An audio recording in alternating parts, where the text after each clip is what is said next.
Hello, my name is Mike and this is Guns and Horsepower. Thanks for joining me for today's video where I show you how to change the front brakes and rotors on a 2006 GMC Sierra 1500. Now the parts and procedure is going to be identical for all first generation GMC Sierra 1500s and Chevy Silverado 1500s from 1999 to 2006. Today I'm going to be installing Powerstop's Z17 OEM front brake kit. The Powerstop brake kit number is KOE 2067. I've been using Powerstop brake kits for over 20 years now, and for the money and quality they can't be beat. Now you can go to your local parts store and probably get this same parts for about $10–15 cheaper, but they're not going to match the quality of this brake kit and or the performance as well. So for the money, I spent $98 on this brake kit delivered. I feel like the quality and price cannot be beat. Let's go ahead and open it up and take a closer look.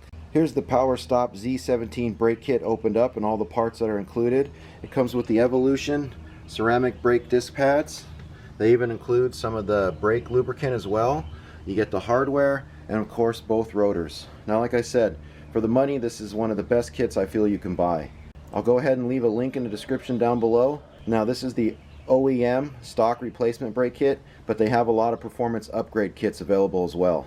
Let's go ahead and get the truck jacked up and get started. Before I get started, if you haven't already, please do me a favor and smash that subscribe button.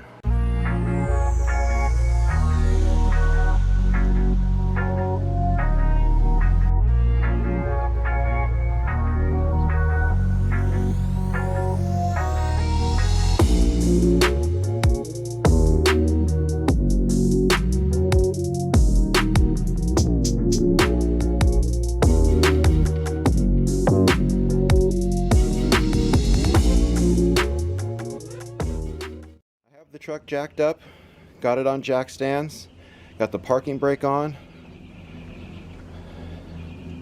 and I have a chock block in the back. I went ahead and loosened up the brake reservoir cap. As you can see, the fluid is down, so I should have plenty of room when I compress the calipers to fit the new thicker brake pads. So the problem with this truck we're having, these are the original OEM brakes. It's got about 65,000 miles on it. Not a lot of miles, but as you can see, they're very grooved. The pads are not worn all the way down, but the problem we're having is there's just not a lot of stopping power, not a lot of bite. Let's go ahead and get started. Here are the tools that'll be needed for the job. You need a 3/8 ratchet with a Torx 30 bit, an 18mm socket, 19mm socket. You might need a breaker bar to get those bolts off. A torque wrench, a stainless brush to clean the hub once you get the rotor off, and something to spread the calipers open. I've always just used these channel locks here, a little piece of wood and the old pads, but of course you can always use a pad spreader. This works fine for me. I've never had any problems. I don't see the need to buy an extra tool just to store it in the toolbox for once in a while.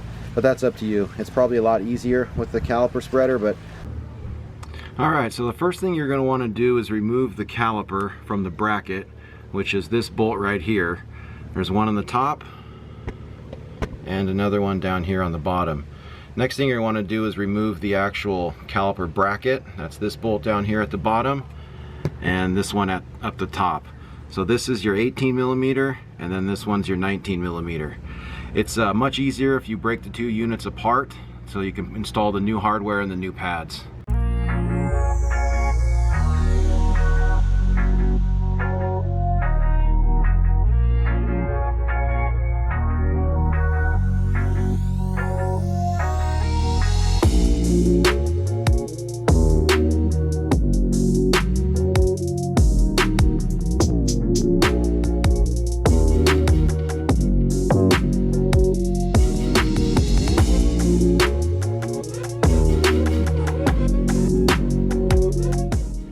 Now that we got the caliper off, the bracket is also unscrewed from the caliper, and even though they're not screwed into each other, it's still a little hard to get them off.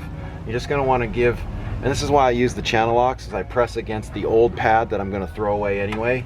Just want to give it a little squeeze to kind of break some of that tension. There we go. Gosh, they are fused on here. So I have to give it a little tap here. The problem I'm running into is the pad is just kind of bonded to the caliper a little bit. There we go. So now we can go ahead and pull the bracket off. And this contains the pads and the hardware. We'll go ahead and change that out next. Now it's time to go ahead and change out the pads and the hardware. It's really simple. Just press them out.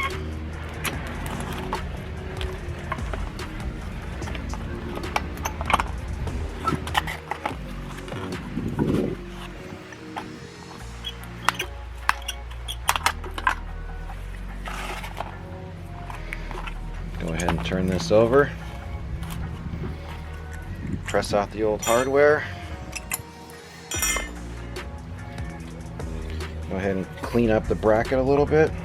I got some really old cans of brake cleaner here and there's no more propellant in them, so kind of got to do it manually. Just want to give it a nice little clean up, nothing crazy. They're just going to get dirty again, but it's always nice to put the new stuff in on a nice clean surface. Now it's time to install the new hardware. Now it came with some silicone brake compound lubricant, and you just want to put those on the areas where the pads come in contact with the hardware and the caliper itself. So a little bit in here. Don't want it too thick. Just spread it right in here. This is the part where the tabs for the pads slide. Okay, that should be good enough. There we go. Don't want to put too much on there. Don't want it to get all over the pads, but we do want to keep them moving nice and freely. Snap these into place. Go ahead and lube up the next one. Alright, that should be good enough. Go ahead and press that into place. There you go. And we got the new pads. Now in case you forget which direction the pads go, they're two different shapes. See, this one here is curved on both ends. I don't know if you can see that there. So it's going to go on the bar that has this hump in it.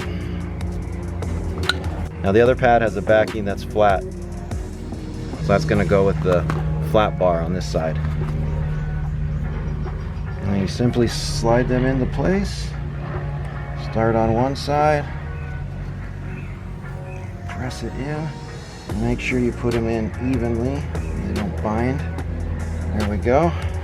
So the curved pad goes with that curved bar.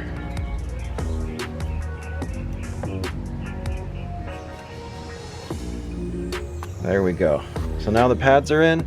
It's time to change out the rotor so we can install this bracket. Now swapping out the rotor is probably the easiest part of this whole process. This is where you're going to need the Torx 30 to remove this little screw right here that's holding it in place. Don't lose this little guy. Now we'll simply take the rotor off. And one thing I like to do before I install the new rotor is clean off whatever rust is here. I don't need to get it squeaky clean, just get off all the loose material so the new rotor sits on there nice and flush.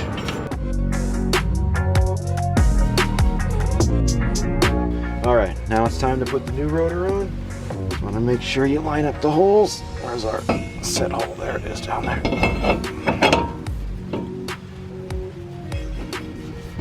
Hold it on there flush. You don't need to tighten this crazy or anything, but you just need to get it on as tight as you can by hand without letting anything slip. There you go. Now that we got the new rotor on, let's get the new pads on there.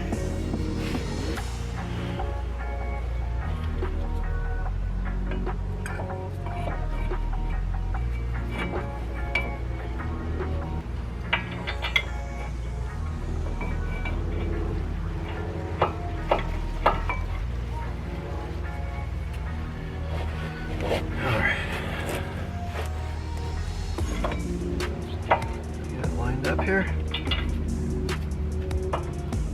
Just let it get going through. There we go. I got that one started. Now the bottom. Now that we got the bracket with the new pads and hardware in, let's go ahead and tighten up the bolts. Get it nice and snug there, and we'll torque it before we're done. All right, now let's move up to the top one. Go ahead and adjust that view there.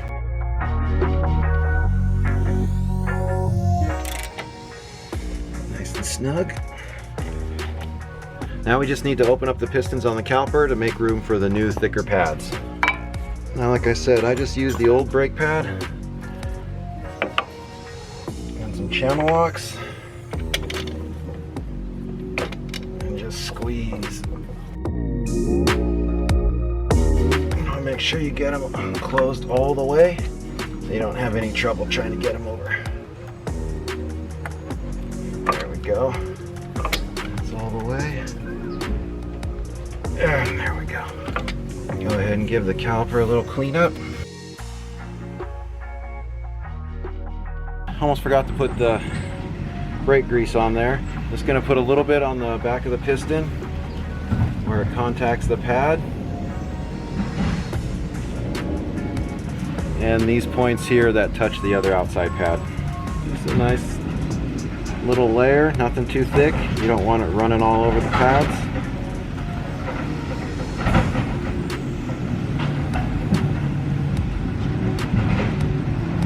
And if you do it too thick, you won't have enough. They give you just enough.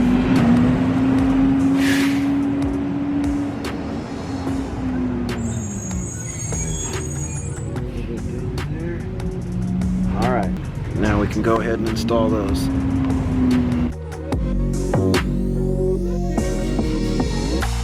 One in. I always like to do the top one in first, so that way it doesn't open up. It'll just hang straight and make it easier to get the bottom one in.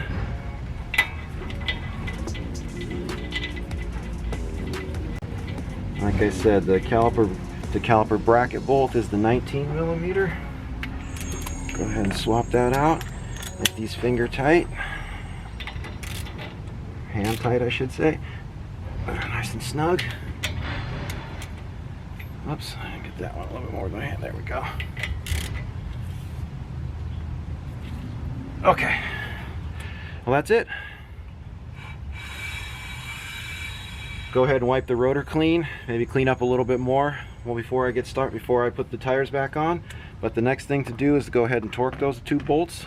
So this is the caliper to spindle and bracket to caliper.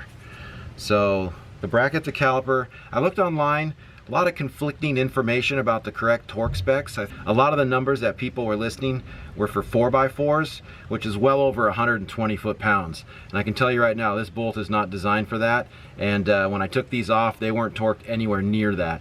So I did find some numbers, about 35 foot-pounds for this one and 88 for this one. And that seems about right. So we'll go ahead, I think my torque wrench is already set at 88. So we'll go ahead and do this one first.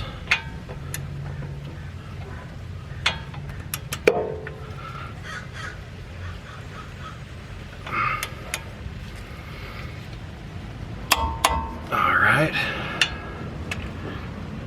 I'll move up to the top one.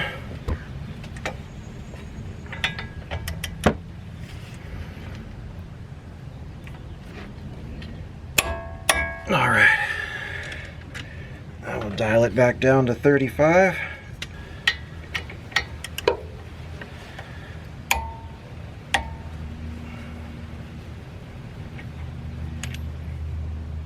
And now down to the bottom.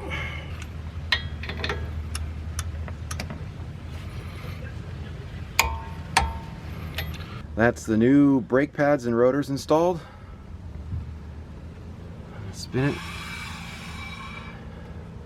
Probably one of the easier jobs I've done. You know, typically when you deal with trucks, you're dealing with heavier, larger components and the bolts are torqued on. Like I said, this is only a two-wheel drive, so everything's not on there super tight. Everything came off nice and easy. Like I said, it's much easier if you break that caliper apart from the bracket, and it makes it much easier to install the hardware and pads. You just kind of do it in that step. It makes it a lot faster. I did the driver's side already, kind of learned a few things, so I figured I'd just show you this one side. There's no need to show you both. It's exactly the same on the other side. I don't want to make this video too long and bore you with the process, but it's a real simple process. It only takes a few hand tools and you got yourself a nice new set of fresh brake pads and rotors. The pads themselves that were on here weren't really worn. They were still had a lot of meat left on them. The big issue was with the rotor. They're very grooved. I know a lot of people out there would say just have the rotors turned, but I really don't believe that's worth your time and money. Nowadays it's about $30 each rotor, so you're looking at $60. I spent $98 on this whole kit, and we have all new brake pads and rotors. It's going to stop perfectly. All that's left to do now is clean up the rotors. Got some of my fingerprints on there. Try to wipe down the caliper a little bit more before we install the wheels. Alright, one more thing I recommend before you put the wheels back on is go ahead, if you have a grease gun, go ahead and grease up these Zerk fittings on the suspension. You got 3 of them. One here for the tie rod end. There's another one right there. It's much easier if you can do it with the wheel on, but it's much easier if you have the wheel off. So I'm going to go ahead and lube those up before I put the wheel back on. And that's pretty much the whole job right there. As you can see, it didn't take very long at all. Now it's time to go ahead and brake in the pads. The first thing you're going to want to do is pump the brake pedal to get those caliper pistons set back until it's nice and firm. There we go. There's a lot of brake-in procedures out there. Each manufacturers vary slightly, but all of them are trying to accomplish the same thing. One of the procedures that's most common I've seen is they want you to go up to about 35 miles an hour and do about 5 slow stops down to about 5 miles an hour, and then pick it up to about 45 and do the same thing, about 5 times slow down to 5 miles an hour without coming to a complete stop. Now that's the biggest key when you're braking them in. You're trying to heat it up, but you don't want to come to a complete stop to where that pad sits on the rotor in the hot position. But that's hard to do if you live around town. You don't have a rural area where you can get on a long stretch of road with nobody behind you and keep slowing down, speeding up, slowing down, speeding up. I've learned of another break-in technique that's a lot easier to do around town, and that's mainly just driving with the brakes on. But the key is not to come to a complete stop. And braking in the pads will definitely help reduce noise and increase the life of the pad and rotor themselves. You're trying to get those two surfaces to mate together and have a nice smooth, clean surface without getting too much of that break-in resin that the pads contain onto the rotors, especially in one spot. It'll create like a sticky spot. So let's go ahead and see what we can do. So now I'm going to take it up to about, try to get it up here to about 35, and then I'm just going to apply the brakes while I'm applying the gas. Now I'm driving with the brake on and the gas on. You normally would not want to do this, but I found out it works best for the break-in. You get that heat in there without having to keep slowing and stopping, slowing and stopping. So the key is not to come to a complete stop. That's the most important thing you're trying to accomplish here. Get those heat in the pads without coming to a complete stop. So now I got a nice good stretch of road. I'm going to take it up to about 40. And I'm going to ride the brake a little bit more. So I'm applying the brake softly, only about 20%. So you get the idea. I found out this procedure works the best and is the easiest to do around town. Just ride the brake with the gas. Get them heated up. Like I said, about 15 seconds. Let them cool off. And then repeat the process about 4 more times. Well, there you have it. There's how you break in the pads. Now that you got your new pads and rotors installed, go ahead and go through the break-in procedure. And like I said, be mindful not to make any sudden hard stops for at least 100 miles. And you'll be good to go, and the set of pads and rotors should last you a long time without making noise. Well, there you have it. That's how you install front brake pads and rotors on a 2006 GMC Sierra 1500. I hope you found the information in this video useful and informative. Please like this video, smash that subscribe button, and browse my channel for my other content. Thanks again for watching.